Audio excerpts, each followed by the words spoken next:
Hello, everyone. Professor Guilherme here from Graciebarra, South Shore. And today we have a very special guest. This man runs three Graciebarra schools, one in Boston, Massachusetts, another one in Morgan Hill, California, Castle Rock, Colorado.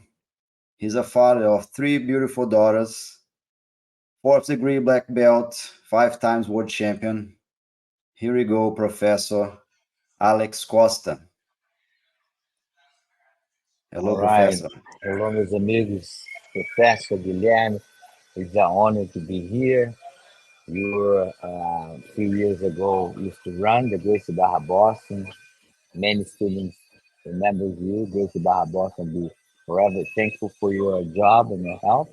It's a pleasure to be here. And all this experience to run these three schools and some titles with our competitors, it's just the beginning.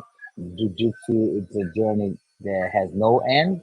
So hopefully I can do a lot more in all fields as a professor, as a competitor, as a father, and as a practitioner. So it's a pleasure, honor to be here.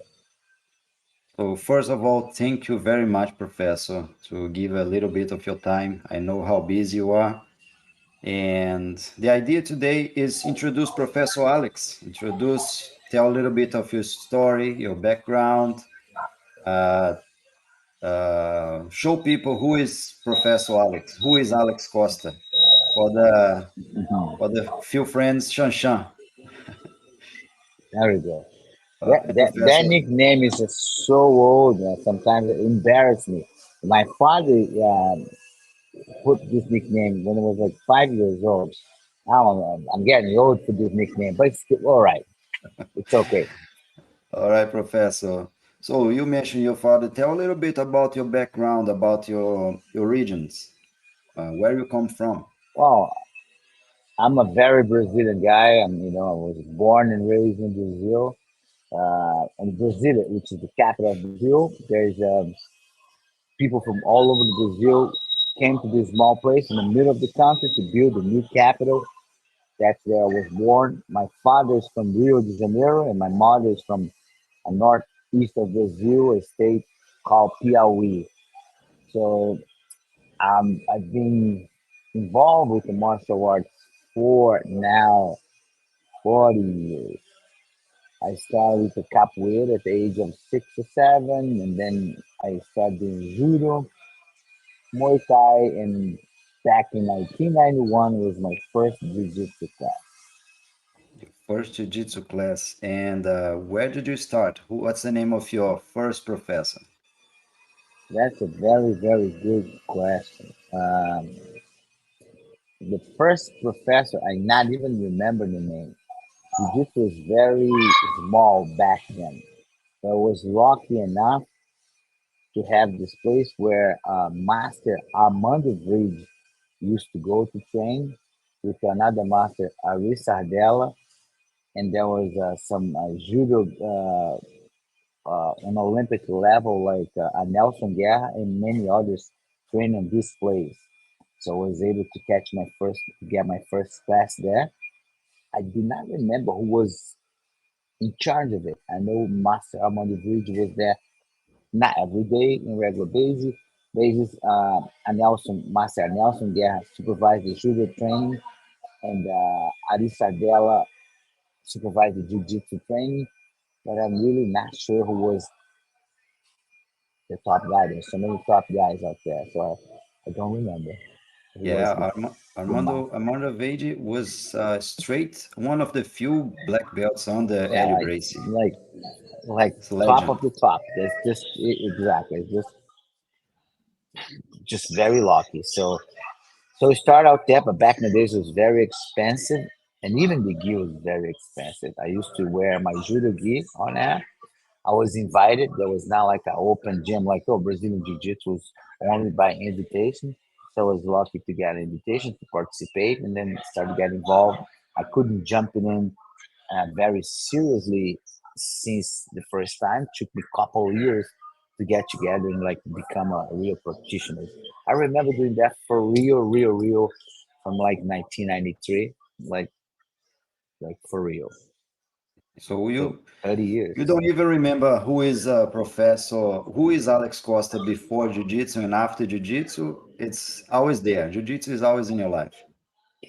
Well, I heard about jujitsu from my father back in 1986. I used to do capoeira and judo. I used to show him the capoeira moves, and he goes like, "That's phenomenal. I know capoeira." But sooner or later, you find out about the jujitsu from my city, and it turned out that he was right. Later on, I heard about it and I was able to jump it in the first class. All right, all right.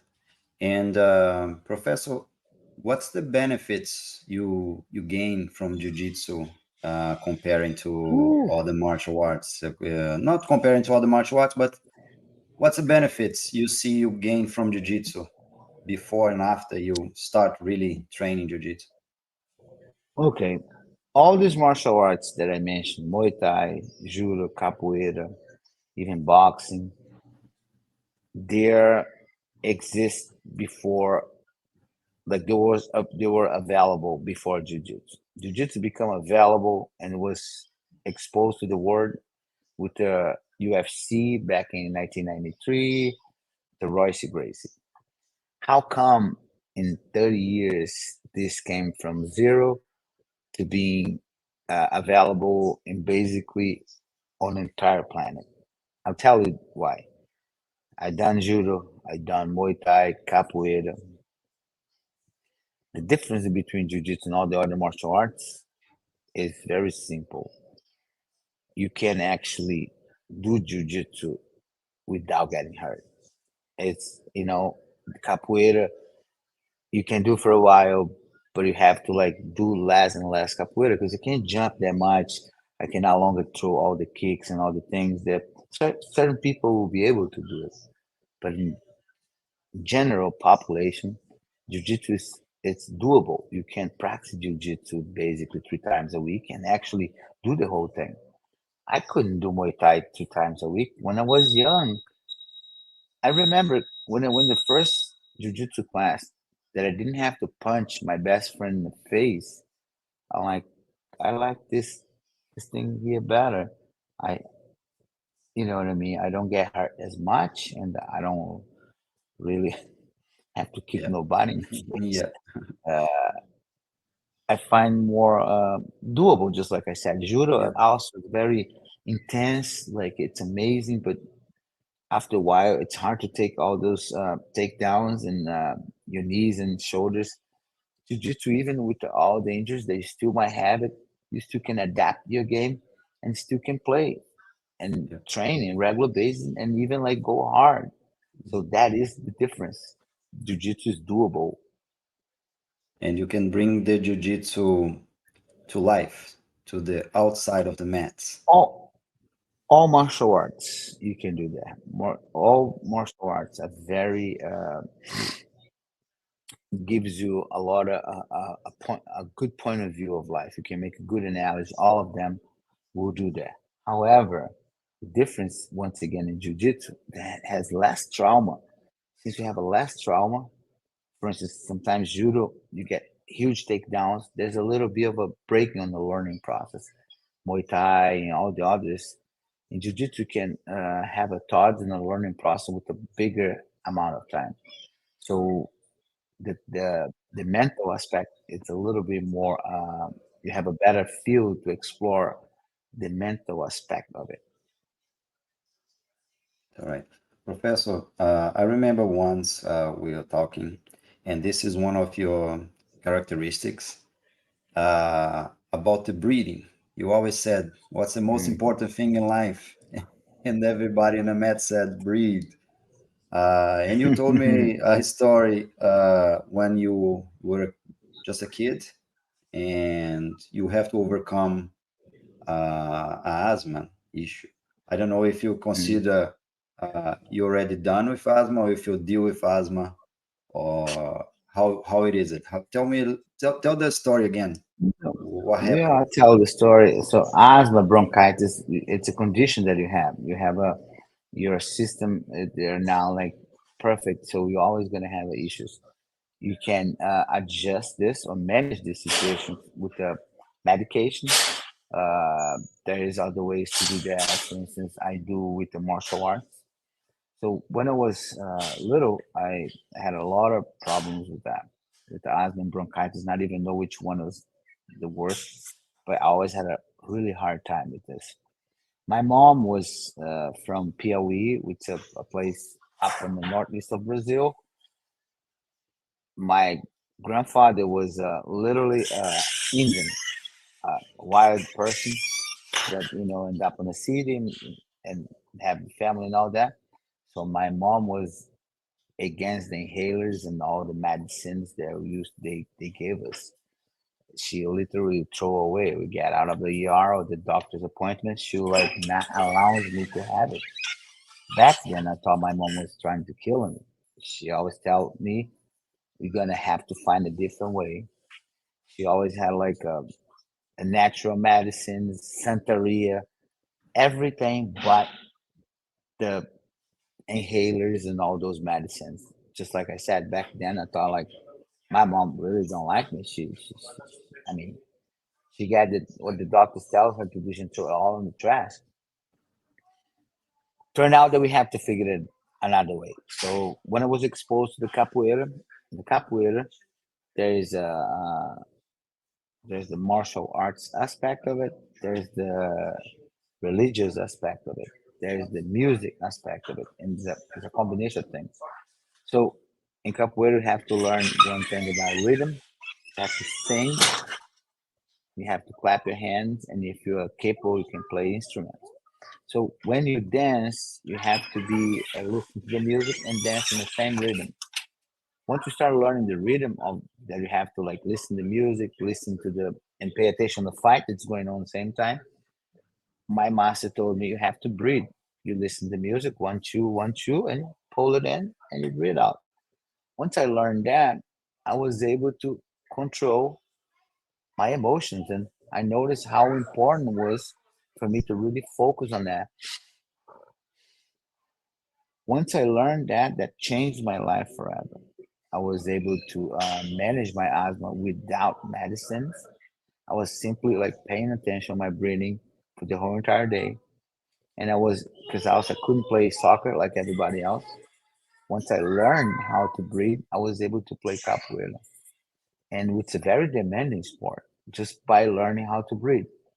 So if I increase the amount of things that I have to do, I'll increase my breathing. If I decrease, I'll decrease my breathing. So I was able to learn how to manage this. It was a life changing learning. So fast forward, I become instructor. I look at people and like, wow, everybody is struggling with the breathing on a small or big scale like I used to. But in overall, everybody has issues with that. So I'm always, I can't, I really don't want to see it, but I can't help. I look at it and like that gives me asthma. I look at the people Give you anxiety. just to look at those things gives me asthma, and I'm always like, hey guys, let's make sure that you breathe. I mean, that was so powerful in my life. I assume they can be powerful everybody's life. And just like I said, at the end of the day, what else really matters? What else really matters, Yeah. right? So paying attention in the breathing is, as far as I'm concerned, the only thing that matters. Everything is secondary. That's the number one thing, and everything goes after. If you're my students, if you train with me, you have to focus on that first, and then on other things. Yes, yes, for sure. And this connection we create, right? Our relationship. I remember once when you teach me that, you talk about the breathing. You said, now I have a problem because I'm gonna remember your face every day now when I'm thinking about breathing. Yeah, everything comes to the price. I always tell them, you have one good thing about it. You're gonna change the way that you're gonna understand yourself a lot better. But there's one negative side. I'll be there for the rest of your life. So you're always gonna have to deal with my face. I will be right there. I will. I'll tell you, you won't be able to get rid of me. So every coin has two sides. So I'll be on the Yeah. other side. But I can tell, Professor, this is a gold medal. This is a gold medal. Learn how to breathe is a gold medal. And when you pass this forward, when you pass this right now, all my students, I really uh, make them pay attention on a breathing. And during the exercise, during a simple push-up, they have to pay attention to breathing. And one story we have is Jason, one of my students. It's another gold medal I have. Jason was struggling with deep asthma. He he come to me. He could not finish the warm up. The middle of the warm up, he stopped the class and he sit in a corner. He started to do jiu-jitsu because he thought. And I start to call his attention about the breathing. And best time he finished the warm up, best time he conclude half of the class. And one day I did the full class with him and I spar with him in the end. And at the very end, he stopped. He keep his inhale on next to the mat, on the top of the mat like this. And then he always finish one exercise, go over there and use the pump. That day, he used the pump just in the very end, and I said, Jason, you on the right way, the right path, and just in the very end, he used the pump. And he said, "Oh, thank you, Professor, this and that." Then the pandemic starts. I don't see Jason for a year, and then when I see Jason again, I usually every time when Jason come to class, he put the inhale on the top of the mat, and I look around, and say, Jason, where's the pump? And he says, I don't use the pump anymore. I don't need anymore. And then he I did the mean, whole class and no pump. And he lost like a 30 pounds. And I said, Jason, you're looking good. You're looking great. Anyways, Jason today, actually not today, but last year, Jason was in a World Masters Championship competing a world champion. So for someone who could not finish the warm up because the asthma issue. This is a gold medal for us and then teaching people. no doubt. And this is what you see on the mats, but this wonders and all this progress that you're seeing witnesses on the mats, it doesn't stop there. That goes Mhm. for the entire day. So he's probably having a much better life in general, in all the tasks and all the activities that he might be doing it. So there's a really change of his lifestyle. So ju- once once I started realizing this, back in the days, I've been teaching jujitsu full time for 20 years. On the first 5 years, I remember none of my students will leave my mats without knowing some kimura, some takedowns, and like everyone who ever step on the mats, we must get out of here knowing these things. On the last decade, or 13, maybe 15 years, the only thing that matters for me, if everyone who step on the mats, they're gonna have to learn how to breathe properly because they're learning the kimura or self-defense. That's very important, but they don't get used all the time. If they learn how to breathe, this they use 24 hours 7, and this will really really change their lives. Not mention that once you breathe properly, there's less chance for you to get involved in fights. We will respond to situation a different way just because you have oxygen enough in your brain. Then normally we show you a way out of the conflict. So it's very important. So jujitsu is something we learn that we hopefully never use it, the physical jujitsu, but we always should be using jujitsu on the mental aspect. Yeah. And on top of that, when a student come to me said, "Oh, I cannot do it," or "I cannot compete," example, uh, end up in a tournament or something. And again, I mentioned you and said, "No, look, I have one professor. He 5 times world champion, and he was a person who has bronchitis and asthma. and he overcome that. He learn how to deal with that, and he's a champion. So this is impressive for anyone said, "Oh, I'm not gonna do it. I can't," and for any other reason. That is just like I said, once you start to learning how to breathe properly, you start to understand who you are, recognize your weakness and recognize your strengths and your abilities. And once you know what you can and what you cannot do it, you can work with whatever you have. Yeah. Jiu-Jitsu, it's a wonderful martial arts that allows you as a short person to have a very strong game. If you're tall, if you lean, if you have any type of condition, you can adapt your game to your situation and be very successful at it. If you don't have the best card in the world, you're going to look for techniques. It doesn't require much of technique. I'm not going to be the guy going to sit trying fly triangles and fly on bar, because I don't have a gas to do such a thing. So I choose and pick submissions and techniques. It doesn't require much of a ability, or not ability, not much of a body motion, or not being all over the place. Short game, so you can adapt to any situation and be very successful. It's all about But first, you need adaptation. to understand and recognize who you really are. One of the main Mhm. things as far as jiu-jitsu go is like recognizing who you are and accept it. You can change if you don't like it, but you have to first recognize, accept it, and change it. If you don't not happy with anything, you can change it. Yeah, good, good. Professor, let's talk a little bit about your career as a competitor, the Alex Costa competitor. Hmm, How was it? that's a good one. I have a two lives on the competition. Uh, two uh, two very distinct situations.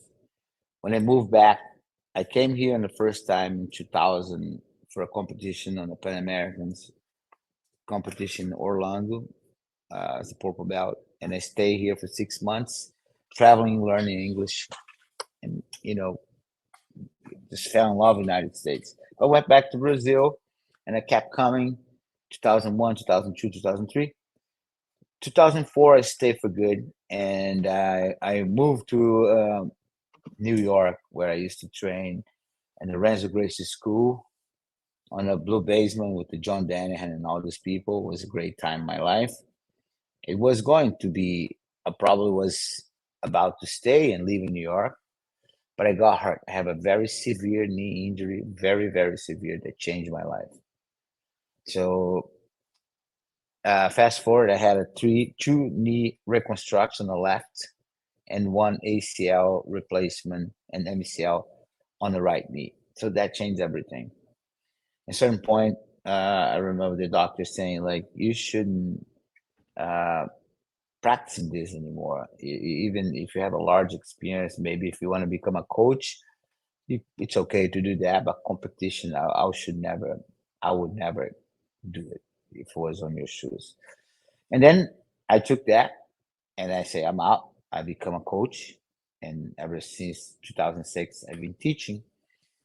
And I got some good champions, gi no gi, and I actually used to run a mixed martial arts school. I had students on the professional level, even in UFC, and it was great. But at some point, I guess maybe 2010, I stepped back from a mixed martial arts and I focused on the graciebarra and jiu-jitsu. I had some competition team, and at some point, somebody, my wife, she said, I believe in everything you say, and it seems to be true, and you all wise and have a lot of experience. However, you do not have any major title that really support your theories, and that hurts me. And that hurts me for a while, and that even creates some friction in our relationship. But on the other hand, I was at some point I was like, why this is hurting me so much? Is this truth? Maybe that's why it hurting me so much. And then because she was saying like, if you tell us that this thing works, if you believe it, and even when you get hurt, you say that doesn't matter, you need to adapt. Why don't you show us how to do it then? And I'm like, but I can't do it because the doctor said that. But you always tell us that you can adapt things. And she was right. And maybe let's say we were both right. She was right. They said that if I knew, I could show them. And I was right as far as like you can adapt your situation. So I readapt my whole situation. I create a new game. And I used to tell people I have a two black belts. I was black belt until I have no knee problems, and then I become a black belt with this new condition. I have no guard. I can do open guard. I can do closer guard. I can do only half guard. So I create a system with the four techniques, but they're well connect. Just like bah, bah, bah, bah. So I do really well with the four techniques. Having this game plan, I put myself on the first attempt was in the World Championship in 2000. No, was the first try. I think was in the European Championship 2011. I got second place. It was like great. It was, wow, phenomenal experience. So I went to the World Championship in Los Angeles and I got first place. That was But my wife said 2011. there was only 11. But my wife said, but there's only three guys in the bracket. Maybe that was lucky. Never satisfied. I like, Okay. well, she's right. So I came back the next year. This time was already like 25 guys in my bracket. I came out in second. And then, you know what? I think I got this. I was able to manage my situation and I was able to step on the mat without getting hurt. That was my main concern. So 2013, I came back. I became a champion. In 2014, I went to the gi and no gi, and I got gold in both. This picture that you seen, there was a no gi full bracket, 2014. and I went to also the gi with a full bracket, and I became a champion gi and no gi. It was definitely the best year of my career. I was able to become a world champion gi and no gi.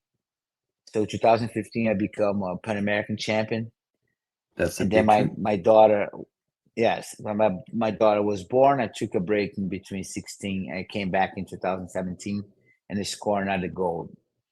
So You I have was a able to get but four no-gi gold medals, two silver, one. I put myself in six competitions in no-gi in my life. I have a four gold medals and two silver medals.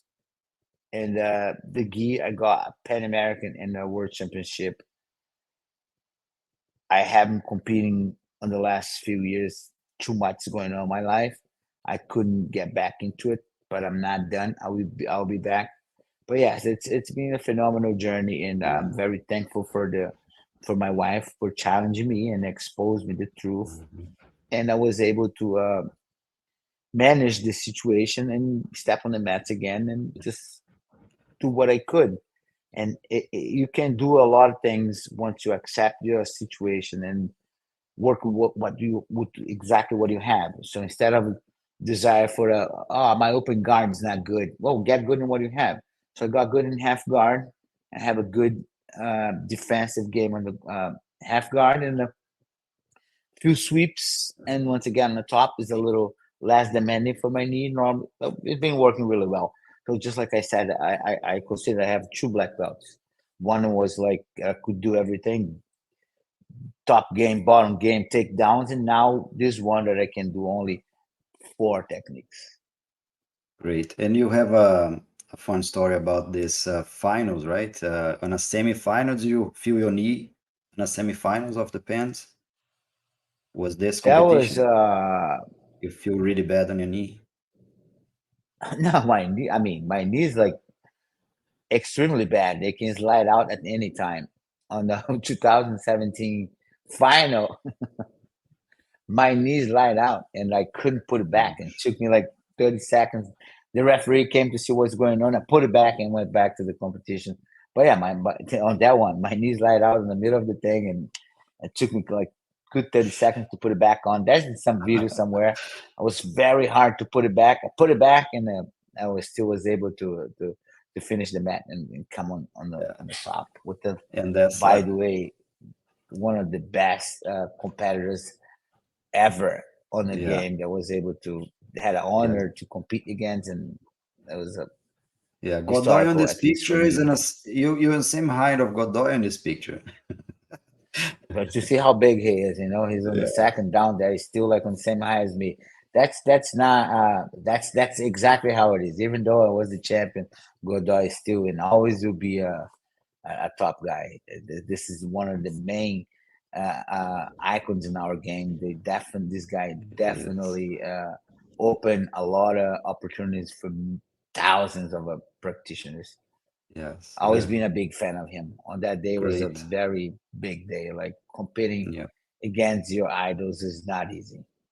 And that's another thing of jiu-jitsu. It give us the opportunity to compete in some point, to be in the same mat, step in the same environment of your idols. And I don't see this in any other sport. You're not gonna play football Very hard. with Tom Very Brady hard. or surf with Medinas. You're not gonna really do that. Yeah. Normally So doesn't happen. In jiu-jitsu have a chance. I always tell my students, if you have an idol, do what they doing. Don't watch them that much. Just do what they doing, and you're still gonna have a time on your lifetime to compete against your idol. yeah. Just train as hard as you can, and for sure, you're still gonna have a time to compete against your idol. And let's see another picture here, and then we're gonna start talk about your life as a professor, as a coach. Let's talk about I mean, our professor, what to our say? master, Carlos Gracie This Jr. this this this this man is he really is probably the most intelligent person I ever met. This man is very very smart, very very intelligent, and very wise. This man, our master, taught us how to fight jiu-jitsu physically, how to apply jiu-jitsu on a business. He taught us how to run a school properly, the school that you can actually live off of it, and having a good program that includes child, males, females of all ages, where people can practice jiu-jitsu for different goals, from competition to just to lose weight, or it just create a very positive environment. And our master, it's a blast to have our master, but his teaching methods doesn't stop beyond his team. The entire community of jiu-jitsu learn from him, and everything that he ever did becomes something that other schools not copy but use it because it's something that works. And it's you always learn from him. It's sometimes it's pretty unbelievable. It's just like wow, and you never stop learning from our master. It's just a honor and a blast to have someone like him to guide us through this process. Yeah, Professor Draculino always said he has this vision of the future. He have this almost like a predict the future. Everything he said, Uh, if it 10 years ahead, 20 years ahead, you can just trust and do it because gonna he's happen. a he's a It's impressive. very natural man. This is just like you must have the right references on your life. It's just like he always follows the right GPS. What makes us go wrong is having the wrong address. Many times you're going the wrong path. If you have a wrong reference, things not going to work well. Our master have a very big eyes and a great vision. He always like following the right reference, and he always find the right way. It's pretty impressive. it is impressive. It's like a It's, I feel it's really blessed impressive. to be under his umbrella right now. You know.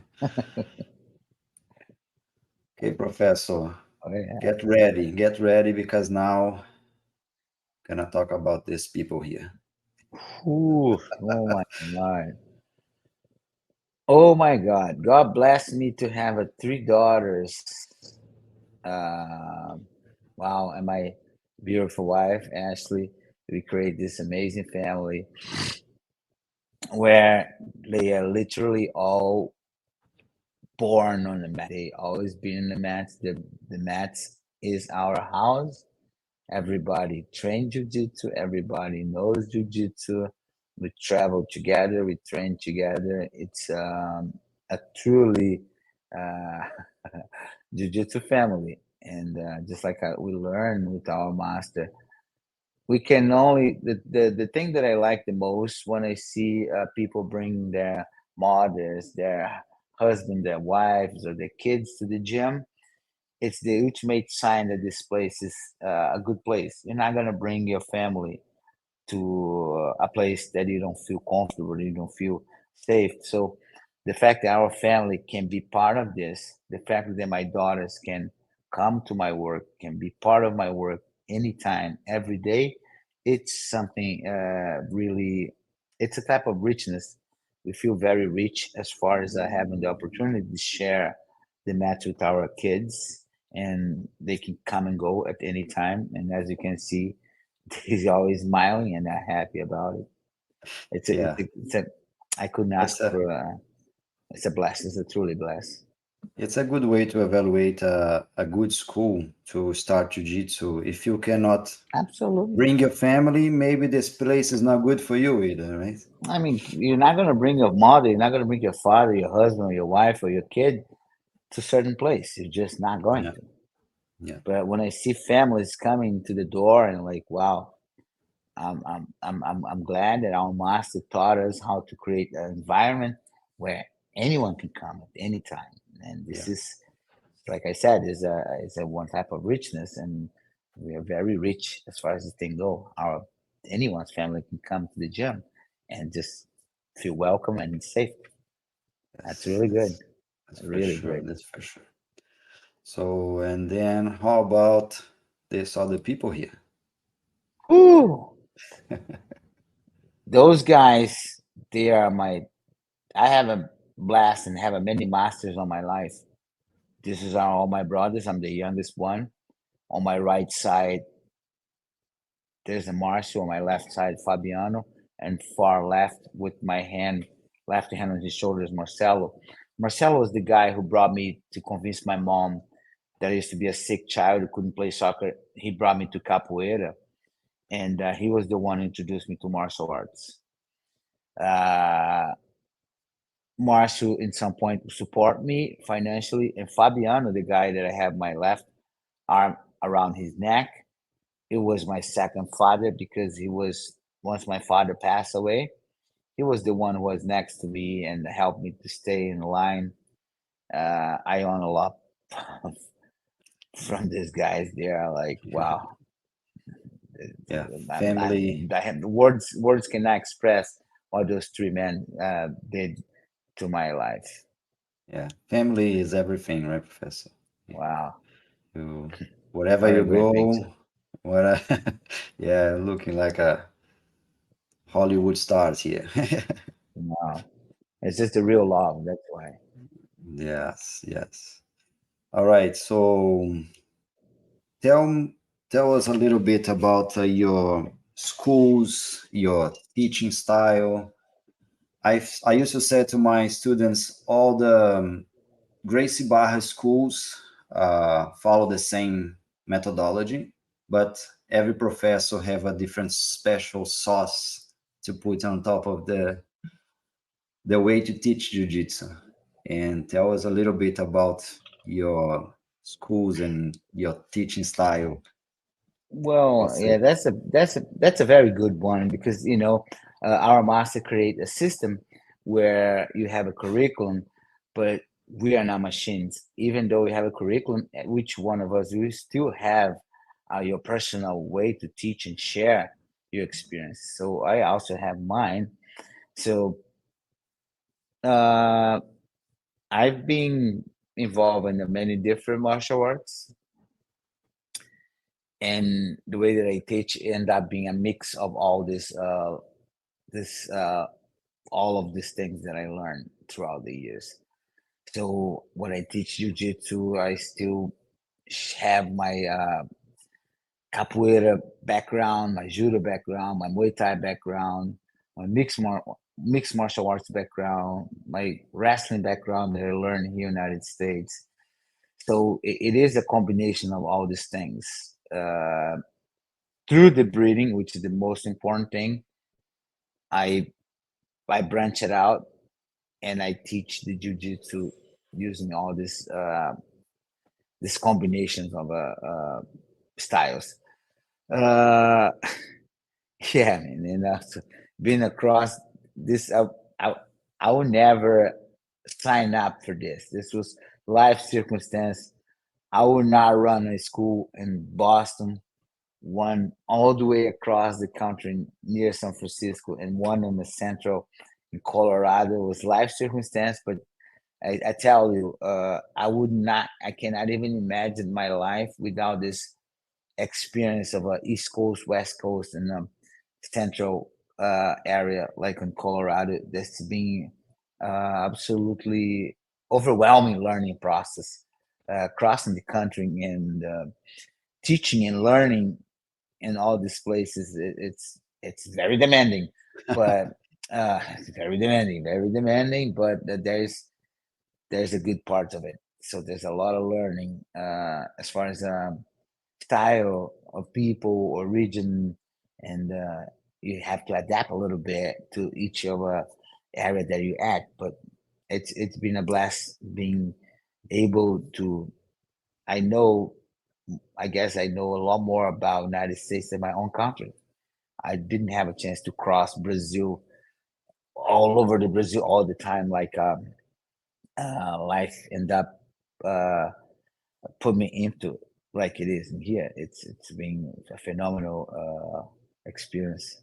Yeah, yeah. The jiu-jitsu is a bless in this aspect. it, We can it adapt all the is time. The same way you adapt during the fight, we adapt in a business. We exactly, adapt uh, absolutely. about dealing with people, and it's such a bless. And Professor, how many black belts you keep track about this? How many black belts is under your? Well, I do. No, I don't have the precise number. I'm gonna throw a number in here. I think here in the Gracie Bar, Boston, you're able to promote. uh, Probably, I think about 15 so far here. 15 here. I might be Oh, wrong, nice. might be a little more, Mm-hmm. maybe a little less. I'm not really positive, but we saw so many people getting promoted to black belt, and we helped directly or indirectly so many people. But I believe in here in Gracie Barra, Boston, it's our oldest school. We promoted probably about 15 black belts. 15 black belts. And Professor Tusa is under your help. No, Professor Tussa and Professor Barata. Some of these guys, we all came from the same region, and Professor Tusa used to walk by his house every day on my way to the gym. At some point, they started following me, and up in the same school. There used to be a senior student out there, but he's never been my student directly. But we in many years, for many years, I was a senior student indirectly, you know, guiding all these guys, and the guidance it was very productive because in jiu-jitsu, if your students doesn't become better than you, something went wrong. So many of those guys that used to be under me or be a senior student become better than me and grow bigger and stronger, and so it's phenomenal to see this thing. Yeah, no, I have the same situation with um some people train together and we end up like see they growing and becoming way better than us, and is just amazing to see all But that. And we, that's how it's supposed to be. yeah, That's how it's supposed to yeah, be. If your and student doesn't this become feeling better when than you, you, yeah, this feeling when you're the senior student and have the junior students, you always feel like a little bit of responsible for them. And absolutely, always like that, like pushing them, and it's mhm, I mean, it's very beautiful because if you see, we know many of these people from the Graciebarra Brasilia is a big part of the Graciebarra United States. We are in one, two, three, four. I think we are probably in 10 states. I need to make a good map, but we are from the same location. We're here in Georgia, Massachusetts, California, Texas, New Mexico, Vancouver, Canada, uh, Alabama.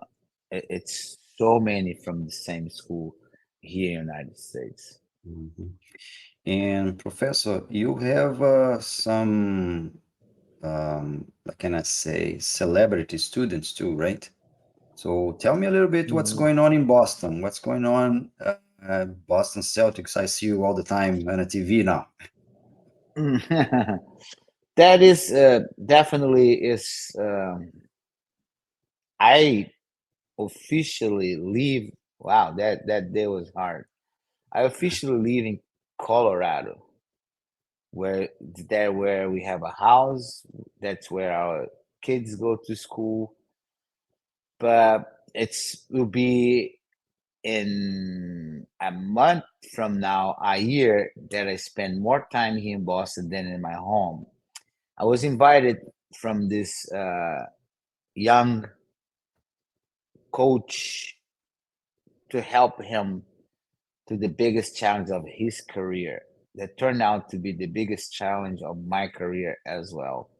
So this guy, Joe Mazzulla, back in the day, a year ago, was invited to replace the former head coach for a few games until they find a head coach. He was an interim head coach for a bit. So he invited me to help him out with this task. So he believed that jiu-jitsu could help him to become a better coach. And when they invited me to do that, I first thought was a prank. And what they asked me was, I don't know if I could deliver it, but we had a personal conversation and he said that I could help him. And I said, do you believe I can help you? He goes like, I'm sure you can. I signed up for it and I came here and I've been helping him for a year now. So Joe Mazzulla is, I have to say this, hopefully I don't hurt anyone. I think Joe Mazzulla, not because he become a celebrity, but I explain why. I think he's my best student. Why? He is the one, even though he's not a fighter, that has been used jiu-jitsu the most on his life than any other student, even professional fighters. He learned from the class and used on his job. He learned from the class and used on his job. So he's very passionate, pay a lot of attention, and really use the jiu-jitsu.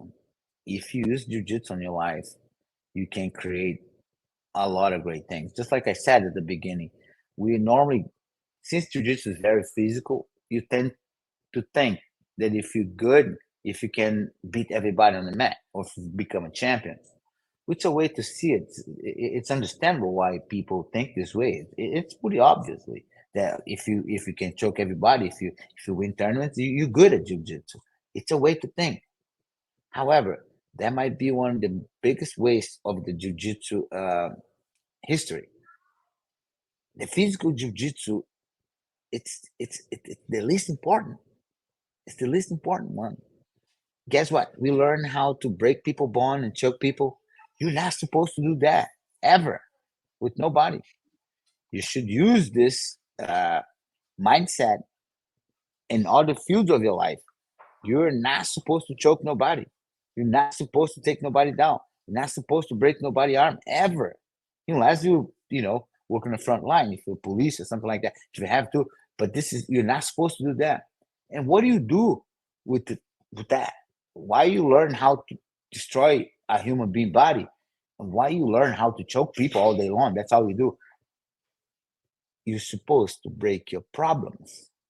You're supposed to choke your problems and use your body to understand how this thing works. You choke your partners, you get choked. You understand your emotions, you understand your mind, and you're supposed to use this on your regular day by day challenges. And that's what he does. And that's why I say he's my best student. I never had a student who learned and used jujitsu as much as Joe Mazzulla, especially in short amount of time. Yeah, like you said, Yes, yeah, he came from an interim coach to a head coach, and he's going to his first season as a head coach, one of the biggest teams on the NBA league. It's a massive challenge. I'm happy to help him. And here we go again. We're about to start a new season, so we are getting ready to see if we can go even further this season. yeah. Like you said something, and I keep again. It's not about how many people you can beat, right? It's about how many people you can help. And you help him, he helped the team, and Absolutely, he helped me. he helped you. And so jiu-jitsu is just amazing. Professor, um, we coming to the end now, and I just want to call the attention of our students in Situate, Massachusetts, the Gracie Barra South Shore. We're gonna have Professor Alex Costa seminar, and I hope we bring some good vibes and we learn a lot from you on this day, That's right? that's gonna be a good party. We're gonna celebrate all your endeavor, all your history here in Boston. You were at some point our head coach over here, and you helped tremendously. This is Yeah. school. Now you have a new school on this on your city, and I know I can see how much of the good job we are doing. We're gonna just celebrate all that. I'm gonna share some of my experience, and it's gonna be a truly party. Um, Wonderful time. I can't wait. I'm coming very happy and excited to share some of my experience with you guys. All right, Professor Alex, thank you very much for your time and just amazing, amazing conversation. I learn a It really lot, was. That and was I a good always resenha. learning. Yeah, good resenha. So we You're can. good to talk. We had a many conversation, many lunch. It was like, oh man, Guilherme, it's good to talk. I think this is my jiu-jitsu skill, the resenha. Well, The jiu-jitsu skill. jiu-jitsu is wonderful. You just need to know what you're good at, go forward, and you'll be helping people just as much So thank you as very being much, a good Professor. fighter or being a good coach. Thank you very much. It was an honor, a pleasure. See you All guys right. soon. Thank you. All right, guys. So thank you very much to stay with us. I see you next time. Thank you.